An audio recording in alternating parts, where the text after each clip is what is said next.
दोस्तों आज की वीडियो शुरू करने से पहले एक छोटी सी कहानी। दोस्तों एक जंगल था जहां पर बहुत सारे आम के पेड़ थे। उसमें से किसी आम के पेड़ पर किसी एक आम को देख करके एक बंदर ने कहा कि अरे आम तो पका हुआ है, खाने लायक तो है, लेकिन एक दिन रुक जाते हैं, थोड़ा सा और मीठा हो जाएगा। अगले दिन गया, फिर से देखा आम पका हुआ था, तो सोचा कि चलो एक दिन और रुक जाते हैं, थोड़ा सा और मीठा होगा तो खा लेंगे। लेकिन जैसे तीसरे दिन गया वो, तभी जाकर के देखता है कि आम वहां से गायब है। अब बहुत पछताया, बहुत सर पीटा, नीचे उतरा, पेड़ पर से चिल्लाने लगा, ठीक है, कि मैंने यहाँ एक आम देखा था, बहुत ही अच्छा आम था, कौन खा गया उस आम को। तभी एक बगल में बंदर खड़ा होकर के मुस्कुराने लगा। कहा कि अगर पके हुए आम को तुम इतने दिन तक देखते रह जाओगे तो तुम्हें आम नहीं सिर्फ गुठलियां मिलेगी। दोस्तों हमारा भी ह्यूमन साइकोलॉजी कुछ इसी तरह से है। जब भी हम किसी प्रोजेक्ट में चले जाते हैं जो ऑलरेडी डेवलप्ड हो चुका है, वहां पर देखते हैं कनेक्टिविटी लोकेशन अच्छी है तो वहां जाते हैं इन्वेस्ट के लिए, लेकिन वहां पर प्राइस सुन करके हमें लगता है ओ माय गॉड, हमें शायद 2 साल पहले आना चाहिए था और किसी ने मुझे 2 साल पहले कहा था यहाँ इन्वेस्ट करो, लेकिन मैंने उसकी बात को अनसुनी कर दी और आज देखो इतना महंगा हो गया। तब सोचते हैं कि काश हमें कोई फिर से हमें एक ऐसे लोकेशन और कनेक्टिविटी वाला कोई दूसरा प्रोजेक्ट के बारे में बता दे और बिल्कुल अर्ली स्टेज में हो, कम प्राइस में है, तो वहां हम इन्वेस्ट कर देंगे।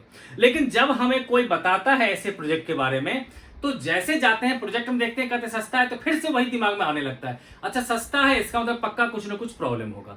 तो यहां पर दोस्तों सिर्फ और सिर्फ यही एक चीज मैं कहना चाहूंगा कि हमारी जो साइकोलॉजी है वो हर चीज में नेगेटिविटी ढूंढने की। तो मैं ये नहीं कह रहा कि हर सस्ता प्रोजेक्ट जो है लीगली होता है, मैं ये भी कह रहा हूं आपको कि किसी भी प्रोजेक्ट में अगर इन्वेस्ट करना हो तो 4 चीजें देख लीजिए। सबसे पहले होती है कनेक्टिविटी, दूसरा होता है लोकेशन, तीसरा होता है लीगलिटी, चौथा होता है फ्यूचर डेवलपमेंट। दोस्तों ऐसे में ही ध्यान आता है मेरा आनंदवन फार्म हाउस प्रोजेक्ट जो दिल्ली एनसीआर से सिर्फ 1.5 घंटे की ड्राइव पर है। दोस्तों इसकी हम कनेक्टिविटी की बात करेंगे तो आप जानते हैं NH9 से इसकी कनेक्टिविटी है, गंगा एक्सप्रेसवे से कनेक्टिविटी है, सियाना बुलंदशहर हाईवे से कनेक्टिविटी है, और अब आप जानते होंगे कि जो आपका नोएडा इंटरनेशनल एयरपोर्ट से यमुना एक्सप्रेसवे और गंगा एक्सप्रेसवे को कनेक्ट किया जा रहा है। जहां वहां फिल्म सिटी बन रहा है जो जेवर एरिया में, वहां से इसको कनेक्ट किया जा रहा है सियाना के पास, यानी कि आनंदवन फार्म हाउस के बिल्कुल नजदीक में। तो ये हो गई कनेक्टिविटी। तो सोच सकते हैं किसी एक एरिया में अगर एक एक्सप्रेसवे आ जाता है तो उस एरिया की कितनी वैल्यू बढ़ जाती है। यहां पर 3 एक्सप्रेसवे की आपको कनेक्टिविटी मिल रही है। दूसरी लोकेशन की बात करेंगे तो ये बिल्कुल ब्लैक टॉप रोड पे ही है।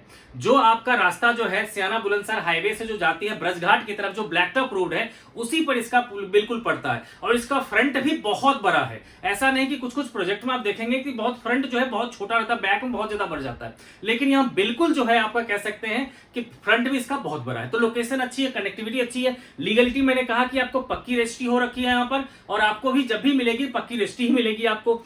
इसके अलावा बात कर सकते हैं कि लीगलिटी में धारा 80 कन्वर्जन हो चुका है इसका। और चौथी चीज है फ्यूचर डेवलपमेंट की बात करेंगे तो यहां आप जानते हैं कि जो ब्रज घाट है उसको योगी जी का सपना है कि इसको हम हरिद्वार से ज्यादा डेवलप हम करेंगे, क्योंकि इस एरिया में कोई भी टूरिस्ट हब नहीं है। तो योगी सरकार का यह मानना है कि हम इसको टूरिस्ट हब बनाएंगे। इसके लिए ब्रज घाट में लगभग 100 एकड़ में बनने वाला है डॉल्फिन पार्क। इसके अलावा बहादुरगढ़ करके कोई एरिया है यहां पर जहां पर बनने वाला है इंडस्ट्रियल पार्क, लॉजिस्टिक पार्क और बहुत सारा कुछ बनने वाला है।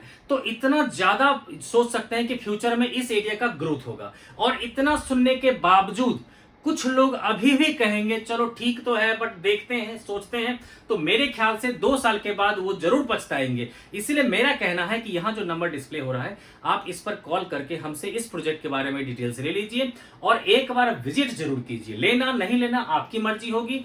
अगर आप आना चाहते हैं तो आपको हम कैब भी प्रोवाइड कर सकते हैं, अगर अपनी गाड़ी से आएंगे तो आपको हम लोकेशन भी शेयर कर देंगे, लेकिन एक बार विजिट जरूर कीजिए। मिलते हैं आपसे नेक्स्ट वीडियो में। Thanks for watching.